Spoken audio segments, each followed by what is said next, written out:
Hey tennis fans, I'm Grace Carter. In this week's news, Carlos Alcaraz says the ATP must make some changes. On court, Carlos is capable of playing without any limits, but the world number one is now calling on the ATP to cap the calendar to protect players. A few days after the news of a 10th Masters 1000 tournament being added in Saudi Arabia, Alcaraz says the ATP has to limit mandatory requirements on players. At his Rolex Paris Masters press conference, Carlos said it is an obvious change the ATP must make, that at this point players don't have the time to practice and, more importantly, rest and recover. A pain several players are feeling right now. Novak Djokovic and Ugo Humbert both pulled out of the Rolex Paris Masters, and Holger Rune, of course, was forced out after tearing his Achilles in Stockholm.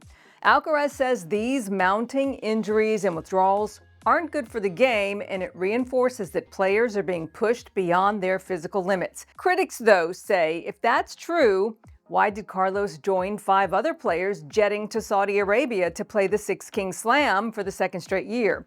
And why has he scheduled some lucrative exhibitions in the U.S. in December? They point out that if the schedule is that difficult to manage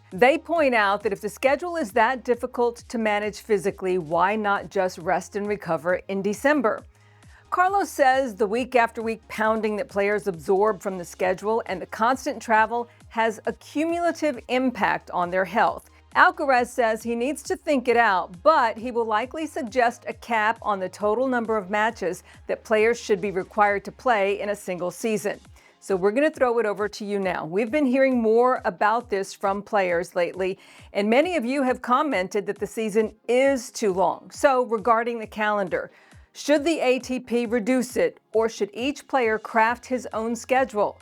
And finally, does it bother you that players complain about the schedule but keep playing exhibitions? Let us know your thoughts in the comment section.